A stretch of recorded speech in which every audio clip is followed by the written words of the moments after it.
계속해서 요한복음 19장을 보겠습니다.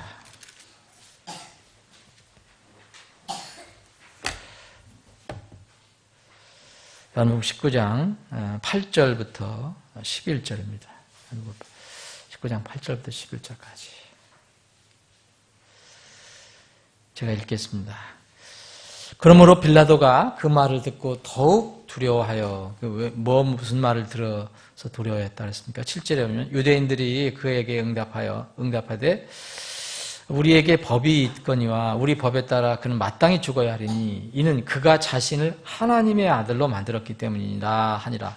그러므로 빌라도가 그 말을 듣고 더욱 두려워하여 다시 재판정으로 들어가 예수님께 이르되 내가 어디서 왔느냐 하나 예수님께서 그에게 대답하지 아니하시니 이에 빌라도가 그분께 이르되 내가 내게 말하지 아니하였느냐?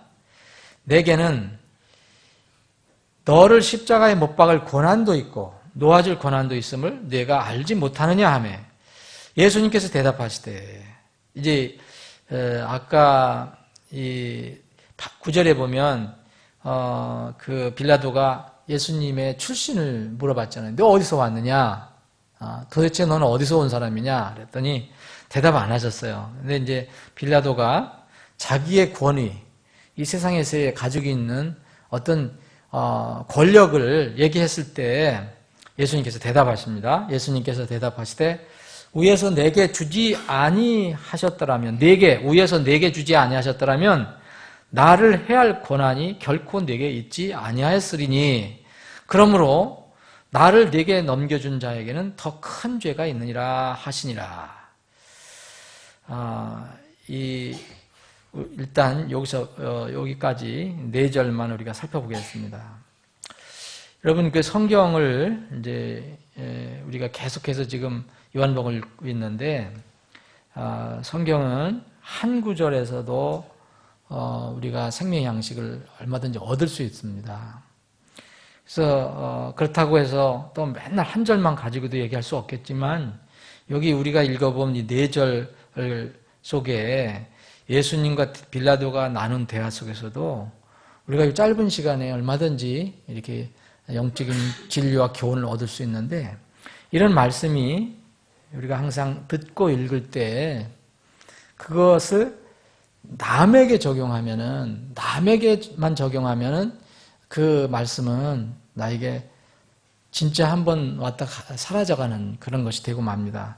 항상 어떤 말씀은 1차 나에게 적용해야 됩니다. 실제적으로 나에게 해당되지 않는다 하더라도 그 원리와 교훈은 나에게 적용하려고 노력을 해야 됩니다. 그럴 때 우리가 여기에서 말씀으로 또 힘을 얻고 또 이렇게 교훈을 얻을 수가 있습니다.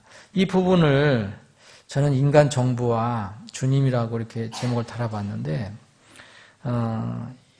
간단한 이 대화지만 여기에는 놀라운 진리가 있고 우리는 이 진리 속에서 진리 때문에 또 힘을 얻을 수가 있습니다. 소망을 가질 수가 있습니다. 우리는 이 땅에서 지금 살아가고 있고 우리가 지금 국가와 민족을 위해서도 기도했어요. 기도의 첫 번째, 우리가 소속된 국가는 대한민국입니다. 지금 정부, 박근혜 대통령 정부, 우리가 소속이 되어 있죠. 반대했든 안 했든 간에 우리는 지금 거기에 소속이 되어 있습니다. 이런 국가가 정부가 어떤 것이든 공권력에 대한 그리스도인의 책임과 관계된 어떤 문제가 있다면 그 판단 기준은 주님의 말씀이 되어야 합니다. 근데 주님께서는 이미 인간 정부와 주님과의 관계, 인간 정부와 그리스도인과의 관계에 대해서 이렇게 교훈적으로 많이 말씀해 주셨어요. 예수님 계셨을 때의 그때 상황은 로마 제국이었습니다. 모든 최고의 권력을 가지고 있는 그 정부는 로마 제국이었죠. 유대가 소국이었고요. 그래서 사람들이 예수님을 그래서 많이 이렇게 시험을 하려고 했어요. 이것을 이용해갖고 정치적으로. 그래서 그때 당시에 카이사르, 곧 시저를 이렇게 반대하거나 이렇게 동조하지 않으면 사실 굉장히 위험한 거였죠. 그때 당시에는. 그래서 예수님을 이렇게 많이 이렇게 시험하려고 했어요. 그래서 예수님에게 이렇게 공세 돈을 세금을 바쳐야 되는 것이 맞느냐 안 맞느냐 이런 걸 통해서 이제 유대 그 종교인들이 예수님을 시험을 했는데 그때 예수님께서 분명하게 얘기했어요. 시저의 것은 시저에게, 카이사르의 것은 카이사르에게, 그리고 하나님 것들은 하나님께라고 분명히 얘기했어요. 이건 뭐냐면 우리가 침례 성도들은 철저하게 믿는 하나의 원리가 하나 있어요. 믿음의 원리. 그게 뭐냐면 국가와 신앙의 분리입니다. 국가와 교회의 분리입니다.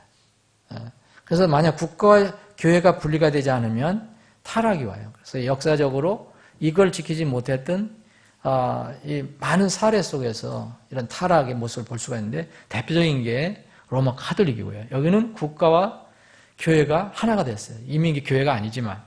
그리고 이 종교개혁하고 나서도 바로 그걸 완전히 그 카톨릭에서 그 잔재를 버리지 못했던 그 종교개혁 운동에서도 이 칼빈이 사실 스위스에 제네바 국가교회를 세웠어요.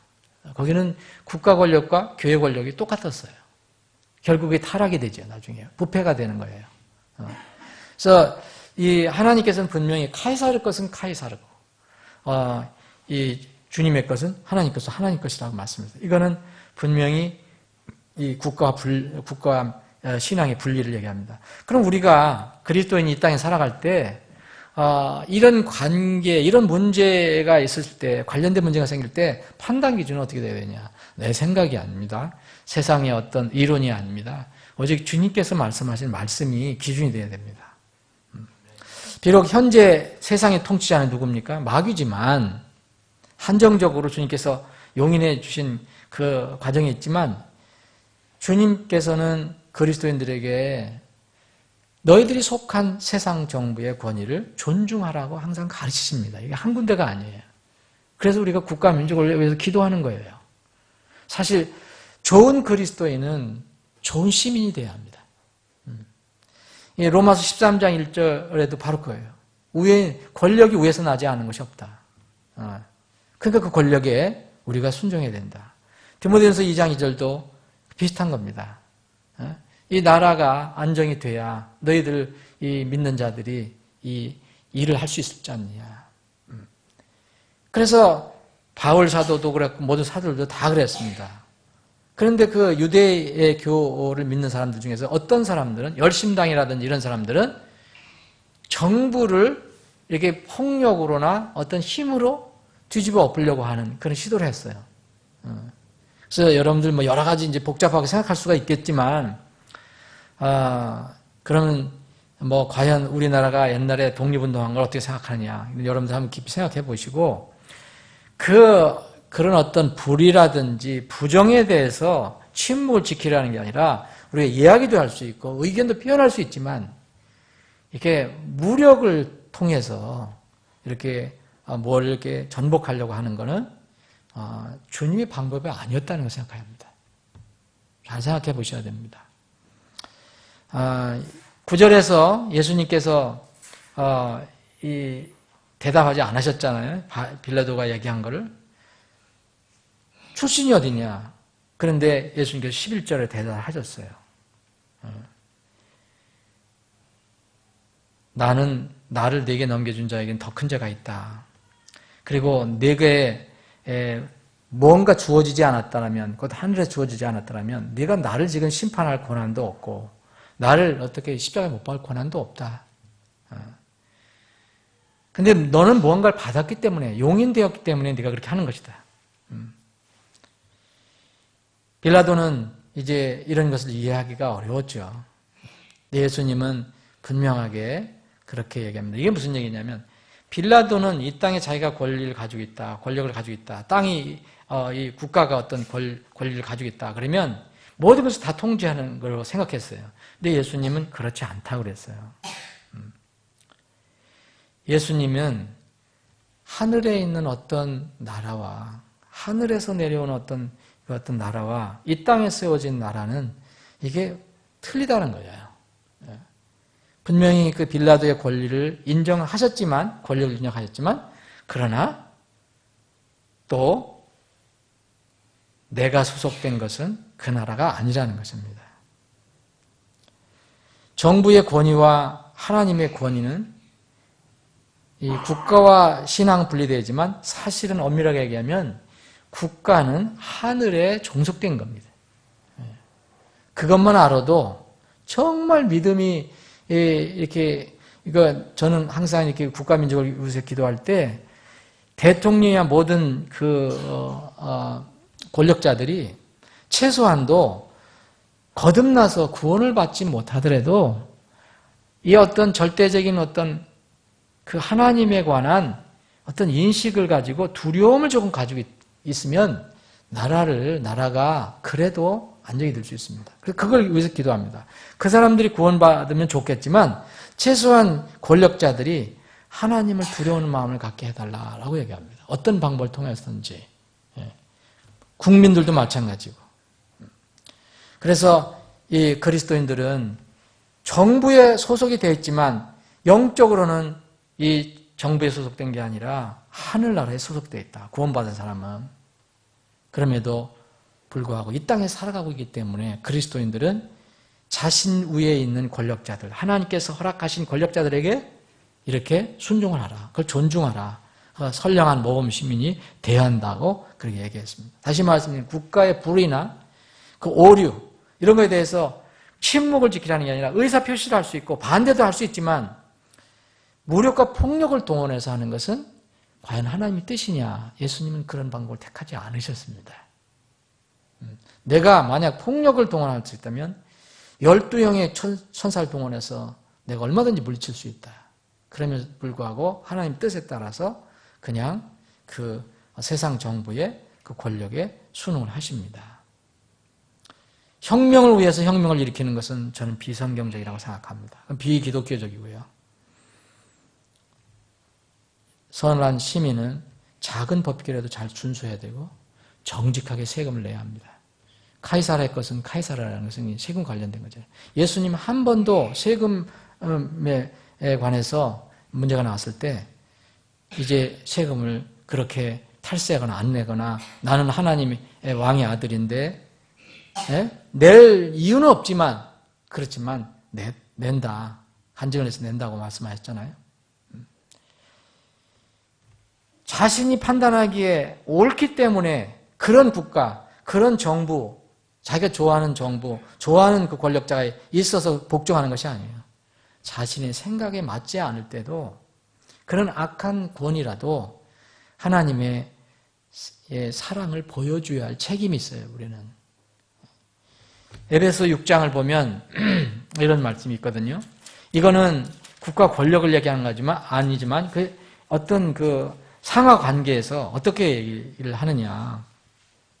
에베소 6장 5절에 보면 종들아 육체를 따라 너희의 주인 된 자들에게 두려워하고 떨며 단일한 마음으로 순종하기를 그리스도께 하더라 하라. 사람을 기쁘게 하는 자들같이 눈으로 섬기지 말고 그리스도의 종들로서 마음으로부터 하나님의 뜻을 행하며 선한 뜻으로 섬기기를 주께 하듯 하고 사람들에게 하듯 하지 말라.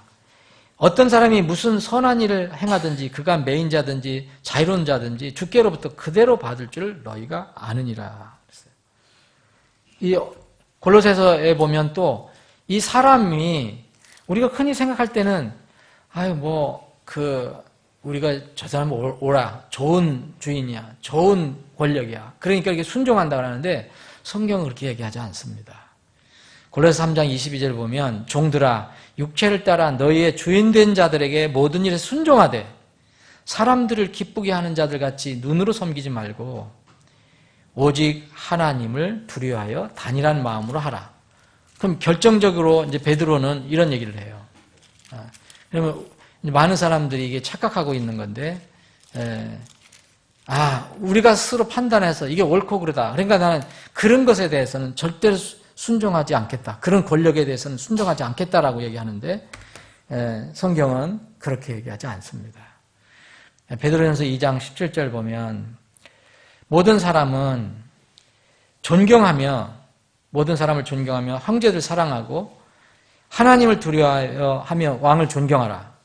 종들아 모든 두려움으로 너희 주인에게 복종하되 선하고 부드러운 자들에게만 아니라 까다로운 자들에게도 그리하라. 여러분, 부드럽고 선한 사람은 우리에게 하려고 해요. 우리가 하려고 해요. 그런데 성경은 뭐냐면 까다로운 자들에게도 그렇게 하라. 저는 그래서 정부를 지지하건 국가를 지지하든 어떤 정권을 지지하지 못하더라도 반정부나 반정권적인 그런 국민으로서 그런 행동은 이게 옳지 않은 것이다. 저는 생각을 합니다. 그래서 우리나라가 이런 하나님의 가르침을 내게 영향을 받으면 의견이 서로 틀리고 좌우가 나뉠 수 있고 여당 야당이 나뉠 수 있어도 한 하나님을 생각한다면은 그 안에서 의견이 달라도 그렇게 하나로 갈 수가 있다 이거예요. 한 국가를 위해서. 동시에 이 원칙은 분리 원칙을 지켜야 하는데 동시에 국가 정부를 포함해서 그 어느 조직도 어떤 사람도 그리스도인들에게 죄와 불법을 행하라고 명령할 수 없습니다. 우리가 위에 있는 권력, 위에 있는 시스템에는 우리가 순종하지만 직접적으로 죄와 불법을 우리에게 강요하는 데는 우리 목숨을 걸고 그것을 받아들일 수 없습니다. 우리는 하나님의 자녀고 우리의 나라는 하늘에 있습니다. 하나님의 자녀들에게 그렇게 명령하고 강권할 조직이나 권리 아무것도 없습니다. 어떤 사람도 있을 수 없어요.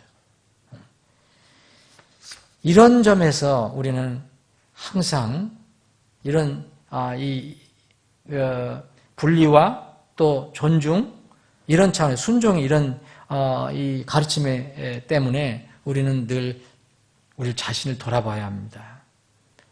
그리스도인이라는 이름만으로는 우리 충분하게 사는 게 아니에요. 하나님의 명령과 만약 세상 정부의 가치, 어떤 법규 이런 게 서로 충돌할 때 우리는 어떻게 해야 될 건가? 우리의 믿음과 세상 정부의 가르침이 이렇게 문제없이 나갈 때는 잘 같이 나갈 때는 문제가 없겠지만 만약 그게 서로 충돌하고 서로 다를 때는 어떻게 할 건가? 그럼 어떻게 해야 됩니까? 당연합니다. 그거는.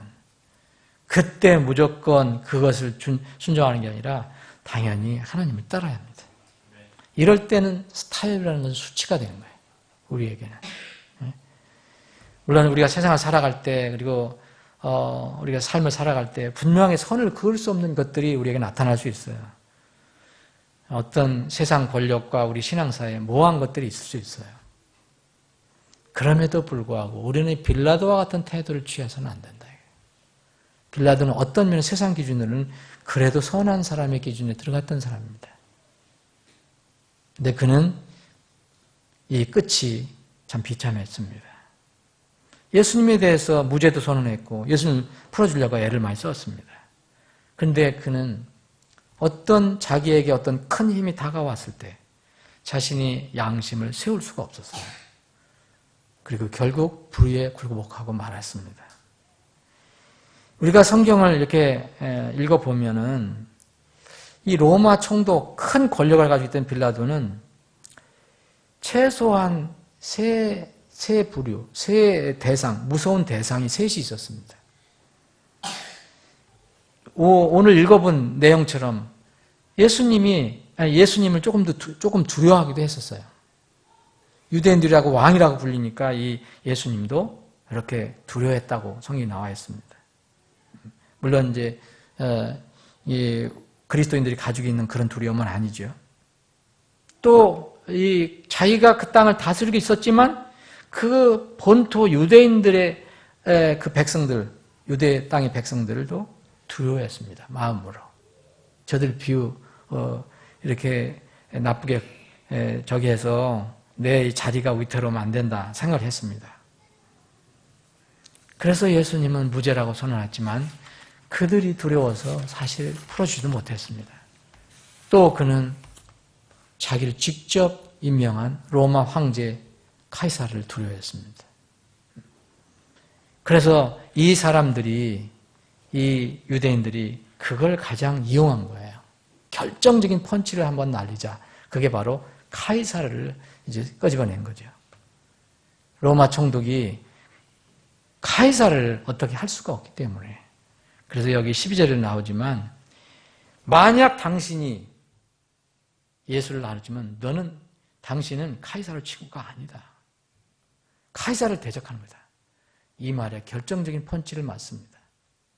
그래서 굴복하게 만들죠. 그리고 예수님을 이제 사형에 처하게 됩니다. 그는 분명히 예수님에 대해서 호감을 가지고 있었어요. 무죄라는 것도 알고 있었어요. 그런데 그 자기의 가지고 있는 생각보다 더 큰 다른 환경과 조건이, 그 상황이 자기에 다가왔을 때 예수님을 가장 두려운 존재로는 믿지 못했습니다. 그보다 더 큰 것들이 나타났어요. 여러분, 이 원리가 우리 삶 속에도 늘 적용이 되는데요. 여러분들이나 저나 이 세상 살아갈 때 내가 생각할 때 내가 가장 두려워하는 것이 있다면 그것에 복종하게 되어 있어요. 여러분들이 돈을 제일 무서워하면 돈에 복종하게 되어 있어요. 여러분들이 건강을 제일 두려워하면 건강에 복종하게 되어 있습니다. 그 무엇보다도 건강 문제가 나면 그걸 1순위입니다. 그리고 세상에서의 친구가 제일 두렵다. 그러면 세상 친구의 문제가 생기면 다른 거 다 제쳐놓고 세상 친구를 먼저 생각합니다. 사람은 누구나 자신이 가장 두려워하는 것에 복종하게 되어 있어요. 예수님을 분명히 빌라도 두려워했어요. 그런데 유대 사람들도 두려워했어요. 그리고 세상 환경도 두려워했어요. 그리고 더 큰 카이사르를 두려워했어요. 그러니까 하나님께서 인정하시는 그 의를 할 수 있는 힘이 없었어요. 우리가 정말 하나님께서 원하시는 그 선과 의를 행할 수 있을 때가 언제냐? 세상과 세상 사람들보다 그 어떤 조건보다, 환경보다 하나님을 더 두려워할 때 가능합니다. 어떻게 하나님을 두려워할 수 있습니까?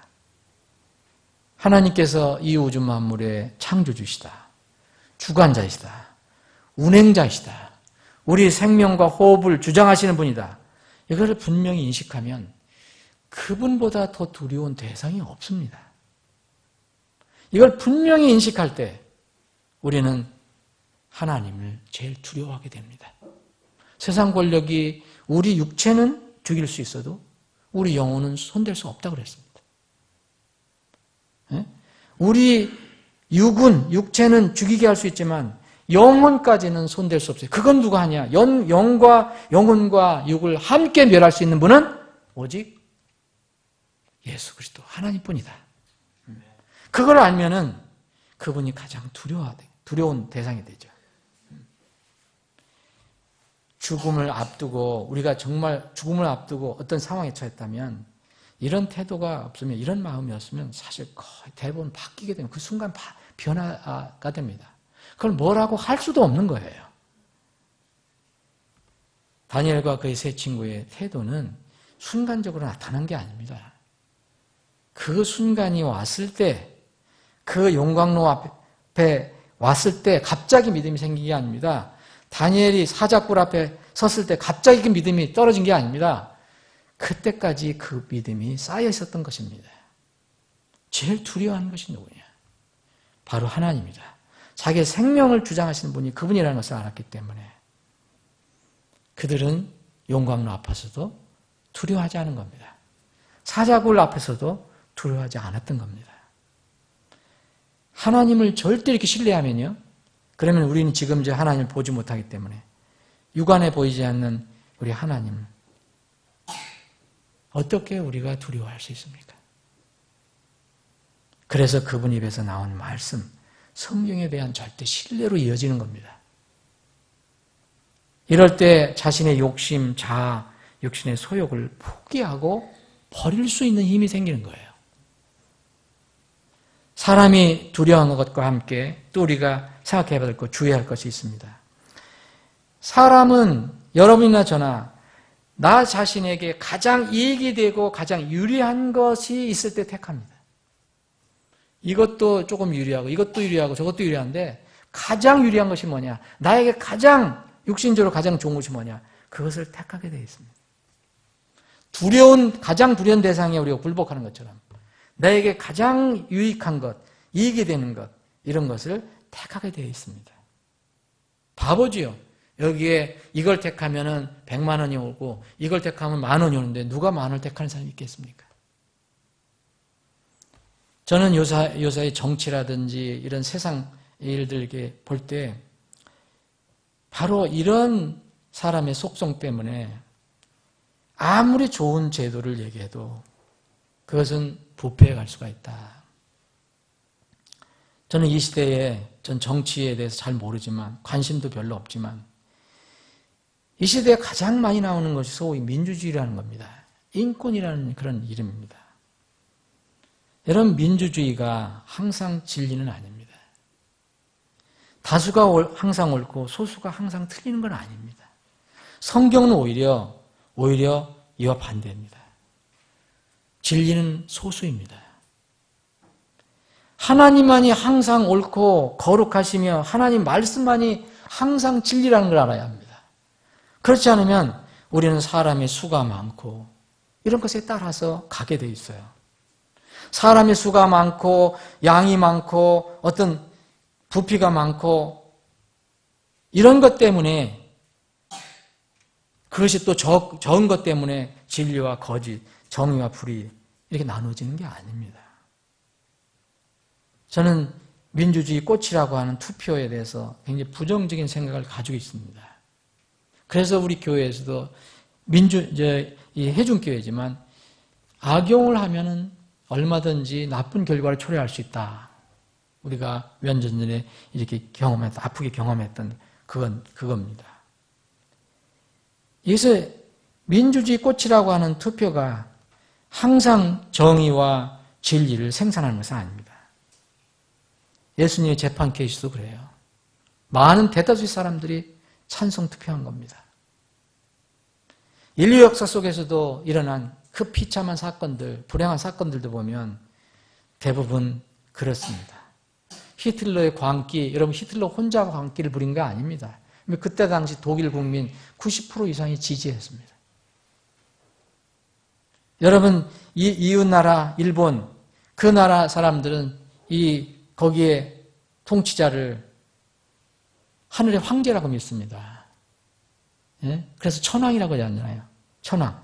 인간을 하늘의 황제라고 믿는 일본이 주변국에 정말 엄청난 만행을 저지를 때도 다수의 일본 국민들은 절대적인 지지를 보냈어요. 투표를 했어요. 투표를 하면 찬성이 90% 이상 나오는 거예요. 그런 대통령 되면 대단한 대통령이지요. 현대 자유국가들에서 정치제도의 중요한 바로미터로 여기는 것이 바로 이거 아닙니까? 투표, 여론. 우리도 맨날 신문 읽어보거나 이렇게 방송 보면 여론이 어떤데 대통령이 지지가 30% 했다가 20% 떨어졌다, 아니면 40% 올랐다, 그래서 국정 동력이 생겼다. 뭘 이렇게 조사를 해봤는데 이거는 찬성이 60%고 40%다. 그러면 여론이 이게 찬성이 많으면 그게 진리라고 생각하는 거예요. 그게 옳다고 생각하는 거예요. 그것은 항상 진리가 되는 것이 아닙니다. 진리는 언제나 변함없습니다. 그런데 사람들은 자신들에게 이익이 되는 것과 두려워하는 것에 따라서 항상 움직이게 되어 있습니다. 여러분 여론 아시죠? 여론이라는 거 하룻밤만 지나면 바뀔 수 있어요. 여러분 오늘 이게 여론조사를 했는데 내일 여론조사하면은 또 다릅니다. 밤사이에 무슨 사건이 일어나거나 무슨 일이 일어나면 확 바뀌어버려요. 진리는 그런 게 아니에요. 여론은 아침 저녁으로 얼마든지 바뀝니다. 그런데 이 시대 사람들은 이거를 가장 두려워해요. 정치인들 특히. 민주주의의 긍정적인 제도도 있습니다. 한 사람의 영혼의 가치를 소중히 여긴다는. 그러나 진리를 반드시 보장하는 제도 아닙니다. 왜 주님께서 나중에 왕으로 통치하십니까? 그건 민주주의 아닙니다.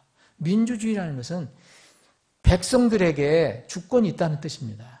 여러분 천년왕국 때 백성들이 주권이 있습니까? 천년왕국 때 예수님이 뭐를 다스립니까? 철장으로 다스린다 그랬어요. 철장으로. 아버지, 우리가 믿는 아버지 입에서 나온 것이 진리입니다. 아버지 진리로 그들을 거룩히 구별하옵소서. 아버지의 말씀은 진리입니다. 우리가 성경을 믿는다면, 하나님을 믿는다면 우리 하나님의 자녀들은 세상의 다수를 따르는 것이 아닙니다. 진리가 다수라면 우리가 따라야 합니다. 그런데 다수, 양과 상관없이, 수에 상관없이, 환경과 조건과 상황과 흐름에 상관없이 하나님께 정해놓으신 진리를 따라가는 것이 바로 하나님의 자녀입니다.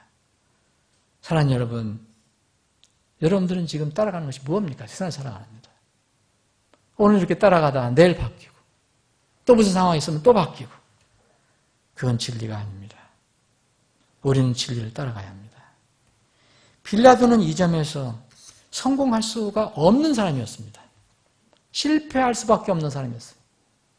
좋은 심성도 있었지만 그는 옳은 것과 세상이 원하는 것 사이에 엉거주춤 서갖고 이 편저편을 바라보다가 결국은 다수가 가는 방향으로, 자신의 육신이 즐거운 방향으로 결정했습니다. 우리가 예수님의 제자라면 여기에서 분명히 세상이 주는 보상을 포기할 수 있어야 되고, 하나님께 준비하시는 하늘의 보상을 택할 수 있는 그런 믿음이 있어야 합니다. 저는 이 말씀 준비하면서 나도 빌라도 같은 상황이 되면 어떻게 될까? 나는 어떤 상황에서 빌라도 같은 사람이 아닌가? 그런데 세상 보십시오. 빌라도 같은 사람들이 얼마나 많습니까? 나도 그 안에 껴있는지도 모릅니다. 심지어 교회 안에도 참 많습니다. 그는 궁극적으로 제일 무서운 게 카이사르였거든요. 권력 때문에, 자리 때문에. 그런데 여러분, 카이사르가 그의 친구가 될 수 있습니까? 안 됩니다. 물론 로마 황제 카이사르는 저 지방에 있는 총독 빌라도가 어떻게 자기를 위해서 어떻게 행동하든지 빌라도의 친구가 될 수 없는 사람입니다. 저는 이것이 마귀와 세상 사람들의 관계라고 생각해요. 세상 사람들은 마귀 두려워하죠. 안 믿는 사람도 마귀를 좋아하는 사람 누가 있겠어요? 그런데 마귀를 친구로 삼을 수도 없는데 그렇게 친구가 되는 것처럼 살아가는 겁니다. 마귀도 결코 세상 사람들 친구로 생각하지 않습니다. 마귀 입장에서는 그냥 세상 사람들, 불신자들 그냥 소모품입니다. 도구일 뿐입니다. 어떻게 친구가 됩니까? 그러나 우리에게, 모든 세상 사람들에게 주인이 되시고 동시에 친구가 되시고 형제가 되실 분이 있습니다. 그분이 예수 그리스도입니다. 오늘 이렇게 말씀하시는 분, 너는 네가 땅의 권한을 가지고 있지만 하늘에서, 위에서 네게 주지 않았지만 나를 해할 권한이 없다. 그래서 뭘 이야기합니까? 하늘에 나라가 있다. 하늘에 권력이 있다. 그 왕국의 바로 왕이 바로 예수 그리스도입니다. 우리의 주가 되시며 친구가 되시고 놀랍게도 우리의 형제가 되어주시는 분. 심지어는 예수님께서 우리를 보고 형제라고 얘기했습니다. 12제자 보고 형제들이라고 얘기했습니다. 사랑하는 여러분, 우리의 주인이 누굴까요? 여러분 누구의 종입니까? 여러분 세상의 종입니까? 예수님의 종입니까?